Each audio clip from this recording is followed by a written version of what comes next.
Good afternoon, Chairman and members of this noble House. I, the first speaker of the government side, strongly believe that COVID-19 vaccination should be mandatory. Before I proceed to our arguments, let me define the motion. From the word mandatory, synonymous to the word obligatory means it is required by the law and it is legal. While COVID-19 or coronavirus is an infectious disease. This outbreak began in Wuhan, China last December of 2018. Moreover, the vaccination is the key component of the primary health care and an indisputable human right. The World Health Organization is working with the partners all over the world, together with FDA, from research to development, going to distribute and manufacture a safe and effective vaccine. Should it be mandatory? Let me set first the parameter of the debate, only revolving to the essential and necessary person like health workers, public workers, frontliners, and those people whose lives are at risk, and the final vaccine, which is already proved and tested. Since they have the highest percentage of the possibility to be infected by the virus and are obliged to the law, it is the state's duty to protect us by mandating such regulations. Other than them, the public can choose not to be vaccinated, since it is everyone's right not to be subjected to medical experiments without free consent. Let me reiterate, medical experimentation. It is a fundamental right to be free from torture, cruel and inhuman degrading treatment, or punishment. But it is the fundamental right to life that throws the COVID-19 vaccine issue into stark relief, because it also means government must make effort to protect the citizen.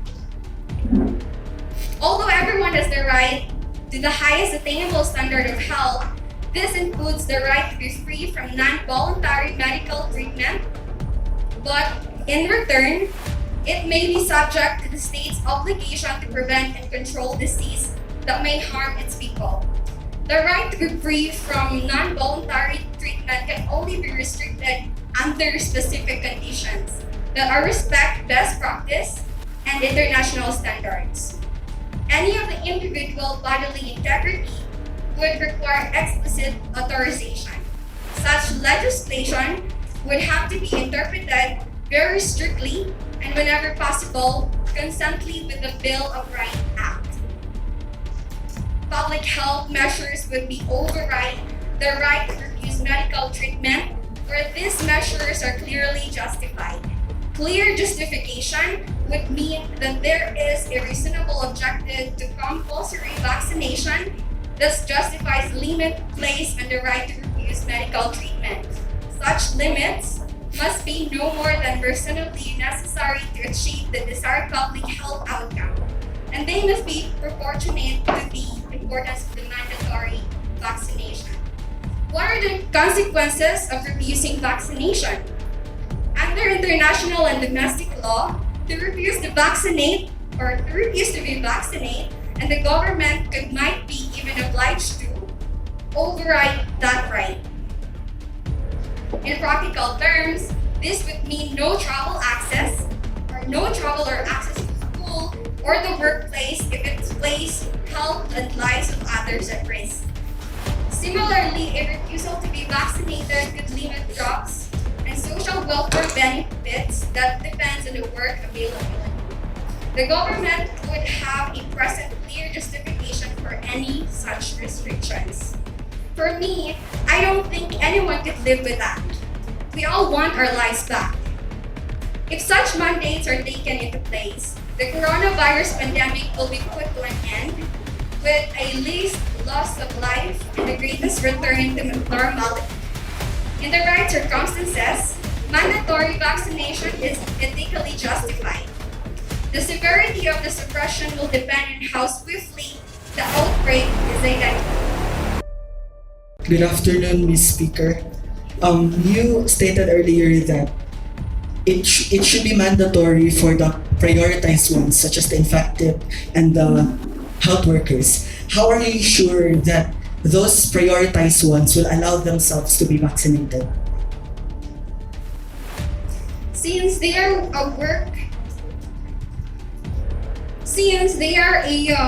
frontliners, a public workers, I just said that earlier, they are obliged to be vaccinated in order for them to prevent to be affected by the virus. Have you statistical data that all of them, all of those health workers who are obligated, allow themselves to be vaccinated?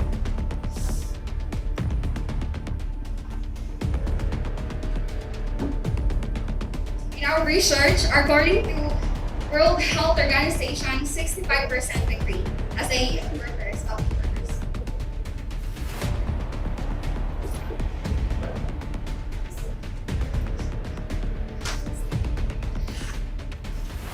From what you have stated, you just stated the fallacy of hasty generalization.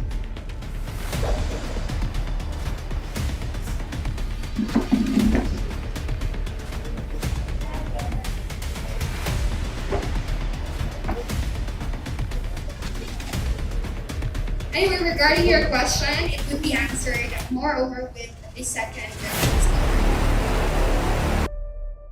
Good afternoon, everyone. Before I will start my speech, I have a question for all of you. Does any one of you here has an experience that your ex wants you to be together again? And then you're actually with someone now, and you don't love your ex anymore. However, your ex forced you to be together again. Does any one of you here has experienced that? Or for the fortunate ones, could you imagine that feeling? That feeling is the same feeling if the COVID-19 vaccination will be mandatory.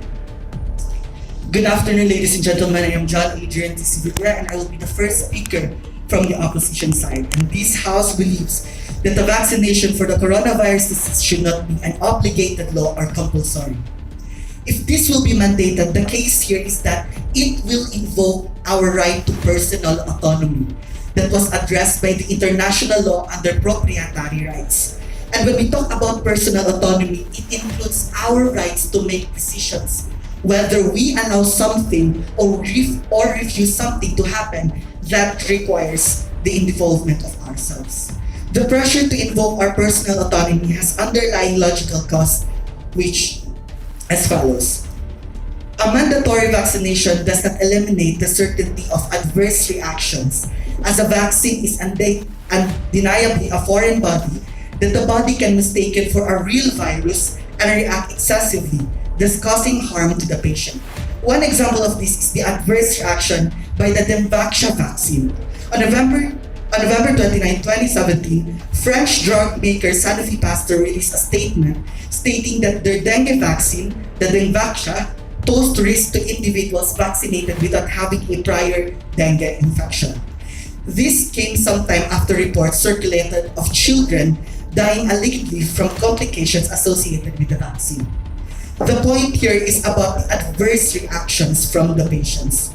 Then, do we have certainty that the COVID-19 vaccine will not give an adverse reactions to the people who have different past experiences with their health? Should we be forced by someone or something against our will? No, personally and constitutionally. I rest my case. How long are we going to risk our lives without taking the vaccination? Excuse me? How long are we going to risk our lives not taking the vaccination?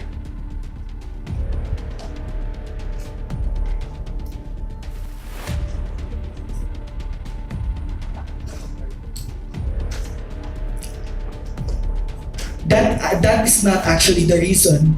I mean, that is not should be the reason. That's why that the COVID-19 vaccination should be mandated. It's because, just as I stated earlier, it will invoke our personal autonomy, our freedom to decide for ourselves. Yes, what are your proposal if we're not going to mandate the vaccine or the vaccine? At what cost?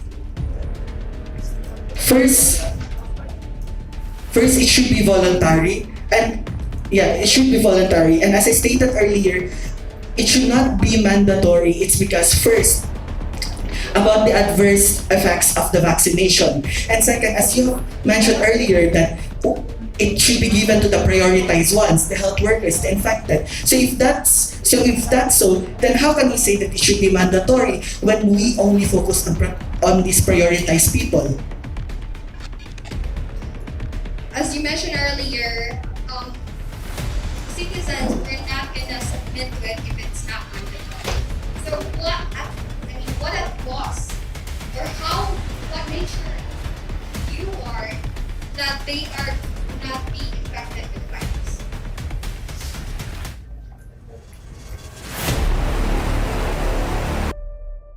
To our respected adjudicators and to my fellow mates, good afternoon. Before I begin my speech, formally I would like to contend once more the definition of this debate. Our opposition proposed that COVID-19 vaccine should not be mandatory. We contend that this definition is erroneous, and that being said, we should define the topic as COVID-19 vaccination is mandatory only to the essential person like frontliners, public, and even private company workers, and only when it is approved by WHO and FDA. We won't release a vaccine that is not yet ready. Section 10, paragraph 2 of the Human Rights Act 2004 says that no one may be subjected to medical or scientific experimentation or treatment without his or her free consent. Yes, we all have rights, but there is a principle by which your right ends when others' rights begin. We cannot allow the freedom of choice to endanger the lives of the whole population. The government has the power to enforce vaccination. There have been very few Supreme Court cases involving the government's power to deal with the spread of communicable disease. The court declared, upon the principle of self-defense, of paramount necessity, a community has the right to protect itself against a pandemic of disease which threatens the safety of its members. The court explicitly rejected the claim that liberty under the Constitution includes the right of individuals to make decisions about their own health in instances where those decisions could endanger others. Elsewhere, I define public health law as the study of legal powers and duties of the state to assure the conditions for people to be healthy, and the limits on that power to constrain the liberty or property of individuals for protection or promotion of community health, as stated by Goss in 2000. States possess a preliminary police power and have primary responsibility for protecting public health. States may also take more drastic measures, such as requiring citizens to be tested or vaccinated, even against their will. When a COVID-19 vaccine becomes available, some experts think states that will require target industries to enforce vaccines mandates by their employees, especially for those with known as essential workers. Even if the vaccine is only mandatory for essential workers, it will still be available for the public. Although it is difficult to assess the exact adverse effect that the COVID-19 will have on the economic system, it is evident that the detrimental effect will be massive and ubiquitous. An example for this are the grocery workers who works and they are exposed to a lot of people, but also have the chance to infect a lot of people because of the nature of their work and the fact that virtually everybody needs to buy food, says Carmel Chachar, Executive Director of the Petrie Sloan Center for Health Policy, Biotechnology, and Bioethics at Harvard Law School.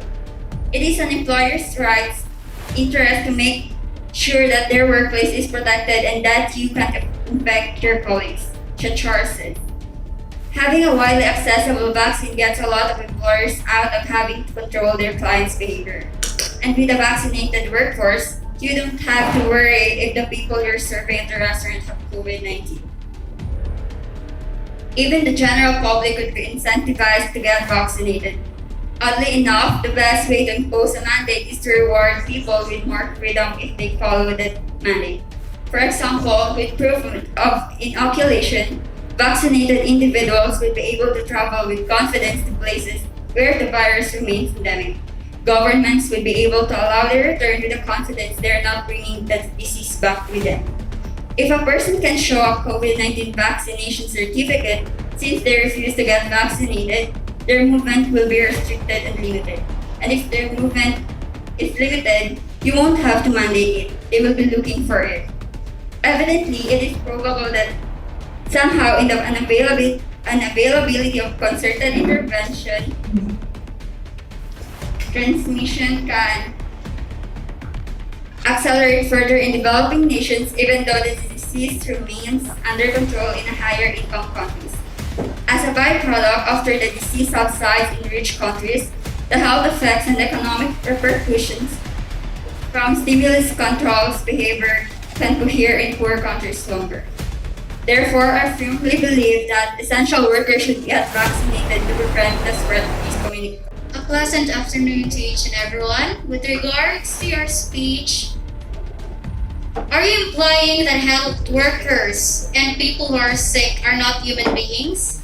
You said that it should not allow human experimentation, where in fact healthcare workers and sick people are not lab rats. Yes, just like what I said before, we all have rights, but the rights of a person ends when the other's rights begins. We cannot allow freedom of choice to affect the lives of the whole population.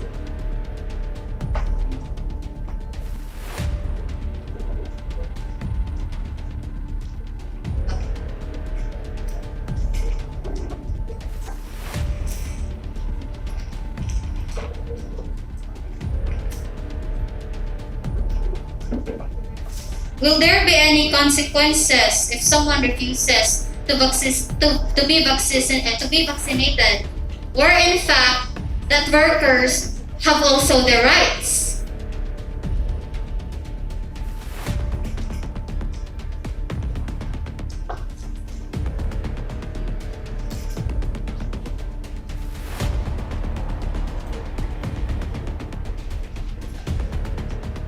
They don't have a punishment, but those who have the So what is the purpose of mandatory without punishment? We're talking about consequences. 20 seconds left. it has a reward which will they make sure that their workplace is safe and they have the freedom and they're not limited in their actions.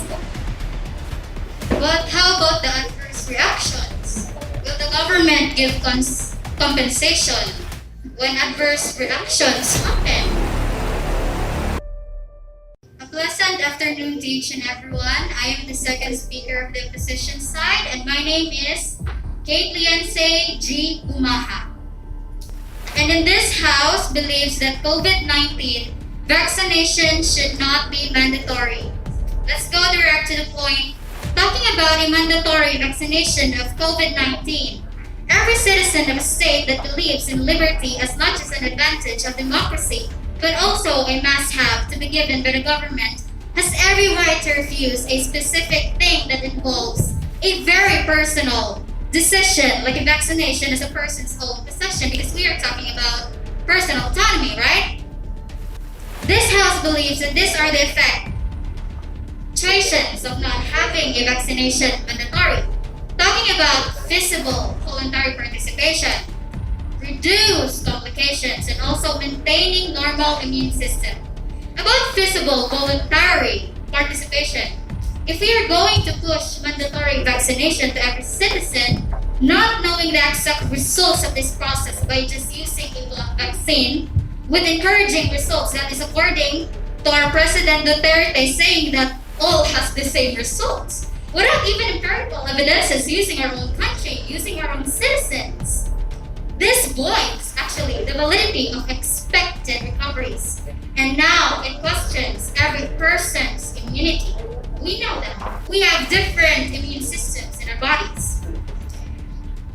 Because, according to Dr. Hotes, who worked on the development of a vaccine, even found out that some vaccinated animals develop more severe viruses compared with unvaccinated animals. Now, don't you ever say too that animals are not the ones we are going to test, because ever since and even now, we are testing lab rats and even lab rabbits.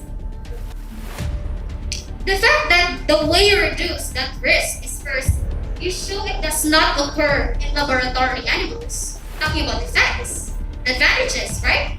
Okay. And medicines are presented to be effective after proving that, given the urgency to stem the spread of new coronavirus, some drug makers are moving straight into small-scale human tests.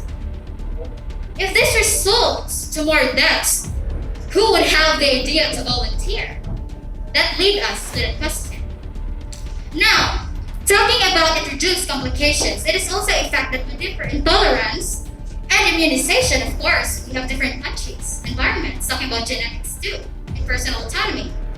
How can this house say so? It's because even in genes and environment are factors according to human functional genomics. Genetic predisposition was found to have the largest influence on our immune response. And we have a scale. 25 to 75% of the strength of our immune defense is genetically determined. Again, this concerns specific parts of our immune system. The researchers found 17 previously undiscovered genes involved in the production of cytokines that regulate how pathogens are detected and initiate the response to specific pathogens. The genetic predisposition, wait, what do you mean by pathogens? Of course, we're talking about the immunization when it comes to virus, right? I hope you research about that. The genetic predisposition for a strong immune system is partly hereditary. Talking about hereditary, genetic, right? Okay. For a strong immune system, but only for specific pathogens. Of course. According to Siska Wijmeng, for example, someone can respond very well to a virus, but poorly to bacteria. We actually have two types of bacteria in our bodies, the good and the bad bacteria, and they work also together. And they have different responses as well. The strength of someone's constitution is thus genetically determined for each stimulus. Apparently, this is because the immune system must be able to adapt the specific pathogen in a specific area. See, we're talking about facts here. But how are we going to adapt heredity to specific medication? If that is so, and how are we going to test every citizen's immunity when it comes to pathogens? Talking about maintaining normal immune system to those who haven't catch coronavirus yet. Every person is Since we are talking about the vaccine being mandated, we are not talking about making a vaccine.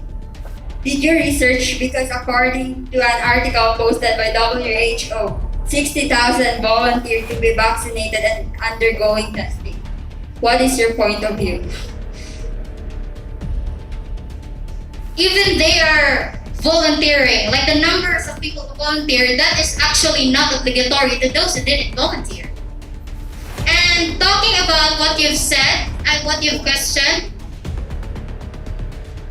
can you repeat your first question, because I actually have another hint about it? What I've asked is, what is your point of view? My point of view is that this is not obligatory and that we have rights. Yes, it is. If it is not mandatory, then what is, and if it is not about the making of vaccine, then what is the point of this? Then what is the point of this mandatory vaccine? Or being mandatory? I believe that is for you to answer. Thank you. Thank you so much. Thank you. Good afternoon. Good afternoon, Mr. Chair and the members of this noble house, and to the other bench. First and foremost, let me clarify the parameter of this debate, and of course, the motion. The motion goes, this House believes that vaccination must be mandatory. We are not talking about making a vaccine, the bacteria, and things like so. We are talking about how to mandate the vaccine. Let me clarify the parameter. The parameter is only revolving to high-risk people, frontliners, and of course, necessary people. You are talking about how do we propose to mandate this. So, there are a few points that my first speaker said. Let me clarify that. This is only mandatory for those who are essential. This means that it is readily available for the public, but only mandatory for those who are essential, because they have a day-to-day work or they cater many people. So in that case, we could lessen the spread of the virus. Second point, vaccine is already approved by WHO and FDA. Third point, the vaccine is the final vaccine, tested and proven, like I said, by FDA and WHO. Third, status, the state's duty to protect. It is always the state's duty to protect its community. If you are the one spreading the virus, it is the state's duty to, of course, isolate you from its people to lessen the case and, of course, the spread of that disease that may harm the individuals within the community. Fifth point, public consent is necessary. Yes, but let us not make the freedom of choice endanger the lives of the people in this community. Number 6 point, the right of the higher standards of health. Our government, the Philippines, offered Filipinos the highest standard of health. And of course, vaccines. There are vaccines that are already mandatory for the Filipino to take. And of course, facilities that they need to be vaccinated by this kind of disease. For example, if you're a nursing student, you are mandated to take a hepatitis B vaccine and a flu vaccine. So why not this COVID-19 vaccine be mandatory? Next point, state's obligation. Like I said a while ago, it is the state's obligation to protect the individuals within the community. Let me talk about the Bill of Rights. The Bill of Rights states that you have the rights and control over your body. The government or the people, other people, doesn't have any power to control you. But let us not make that right endanger the lives of the people. For example, let me put an example.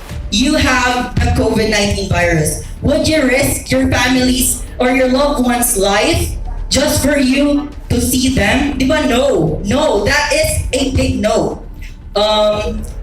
With consent of the Bill of Rights, actually the government or the public health can override that right if you are endangering the people within the community. And of course, mandating this needs justification and regulations. If you are not submitted to be vaccinated, therefore the government will not mandate you because we have regulations and justifications if we do mandate this vaccination. Consequences if you will not submit to the vaccination. First point, risk to infect more. Second point, cost and expense that our states would take. Third point, the limit of the movement. Of course, that would be the downfall of our economy. Last point, the severity of this virus. Moving on to the deputy or the second speaker, her point was the community has the right to protect itself and the people. The freedom of choice endangers us. So,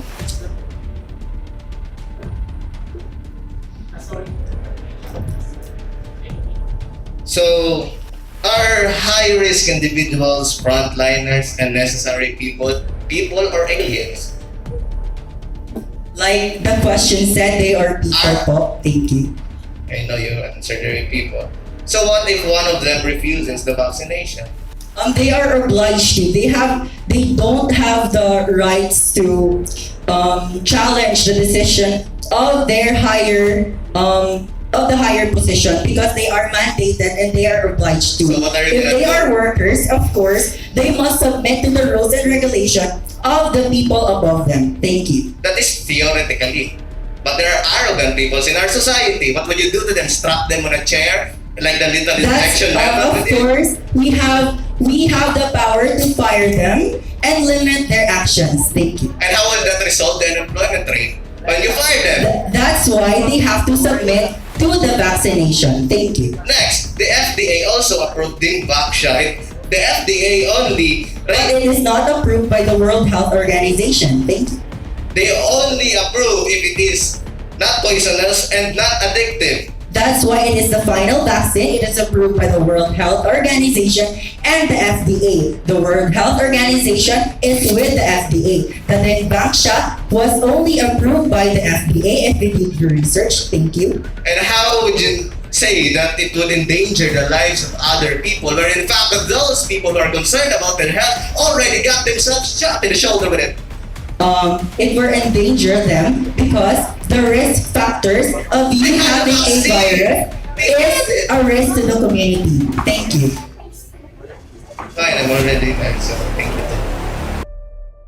Good afternoon to everyone who are with me. It's nice to see you. And to our viewers, well, it's the other way around, so it's nice that you can see all of me. These last few months were tough, right? You don't mind a bit of comedy. Comedy, do you? Spell comedy. Ha ha ha, right? Come on. It's a bit of laugh here. These last few months were tough. I mean, almost everything became online. We have online selling. We have online class. We have online dates. We're not talking about Kumigal. What's next? Online vaccinations? Now this leads us to the cherry of the cake. Vaccines. Yes, every child's favorite nightmare becoming a reality. Vaccines. Now the preposition has repeatedly buzzed that vaccine should be mandatory. It is mandatory, they said, to the health workers. But how about the Bill of Rights? Those health workers and frontliners are also part of them. What are they? Some sort of aliens? Some countryless individuals? They're citizens of the Republic of the Philippines, which is under the United Nations that respects human rights. And it is also illegal to fire them because of their anxiety of uncertainties. Because no vaccine has ever guaranteed 100%. Even soaps have 99.9. There's nothing that ever reached 100%. Now, this House believes that saying mandatory vaccination for the safety of everyone does in fact fuel anxiety and worry, posing future mental health issues for the unwilling. A vaccination is not something you can undo. Once it's in, it's not going out. Results of the Vaccine Confidence Project is a survey where they compare the data of 2015 to 2018. Now, the data suggested that in 2015, this is conducted by London School of Hygiene and Tropical Medicine, by the way. In 2015, there was a trust confidence in vaccines of 93%. In just a span of 3 years, then it went down to 32%, 93 to 32%. Safe and effective perception from 82% down to 21%. Now you cannot force these people to have a vaccine. And some of them were even frontliners. What do you call frontliners? Only those who are educated people, those have medical knowledge. No, some of the frontliners are garbage collectors and scared of the vaccine. What are they gonna do? Strap them in a chair? Now, according to the National Health Service in the UK, post-traumatic stress disorder is caused by abuse or exposure to traumatic events. something that is unavoidable, to the resistance who scream and wiggle away when they see a very scary looking injection. The right to autonomy has been invoked because, as you said in your parameters, those parameters that you set are within the scope of the Philippine law. What the affirmative side tried to do is exclude them in the law, but they are actually part of the law. They have every right to refuse, and you cannot fire them because of that. And they didn't even offer alternative things such as assigning them to less risky jobs, but keeping their jobs as well. They should have done that. Now, besides anxiety, this is another thing I want to point out. People have different levels of immunity. Not every case is severe. In people with COVID-19, 82% when infected have, sore throat, a bit of runny nose. And only 3% of those are actually have the severe cases, and they already have pre-existing medical conditions. And those people who have existing pre-medical conditions, you can also force them.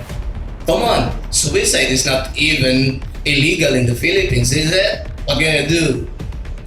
What the government should do is explain the pros and cons. It is not wrong to agree with one of their statements, the pros and cons of having a vaccine. Now, the individual has the every right to choose whether or not to get vaccinated. Let me start. Since you didn't tackle about the motion, let me go to my questions. First question, what cure do you propose? Second question, Bill of Rights, using your words against you. Third question, how can we use the online vaccine while we are tackling about the cure? The last question, what will you do? Wait, I cannot remember all of your questions. First, I'm gonna reiterate it again, but that's just me clarifying the questions. okay, first, So first question, they are more scared of the vaccine rather than the virus that will kill them. What is your point of view, Mr. Speaker? that is not what you said. You said earlier that what cure do I propose? That is the second question, Mr. Speaker. Okay. Oh, that is the first. Okay, but let's aside. Okay, they are scared of the vaccine than the virus itself. You know why? Because they have an immune system. It's there for a reason. Let me clarify that. It will strengthen their immunity. Second question, what will you do to cure this pandemic?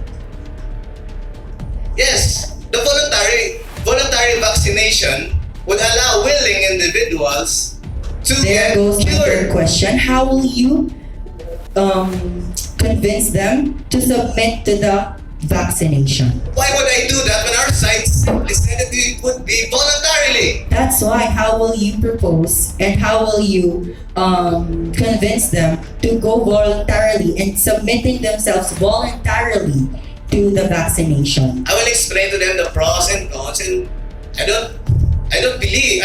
not Since gonna you're talking about the pros and cons, what are the pros and cons, Mr. Speaker? Okay, the pros of the vaccine is it could, I'm really entering the word could, give immunity, but it could also endanger our lives.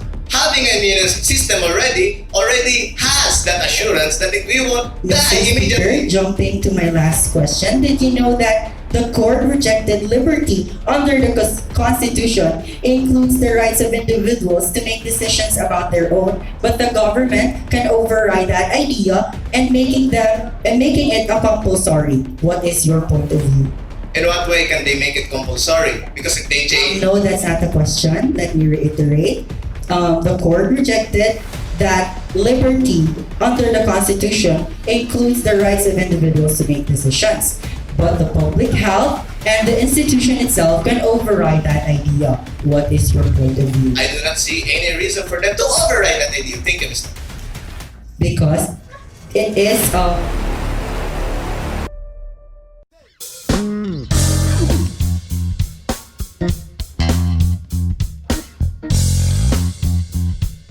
you.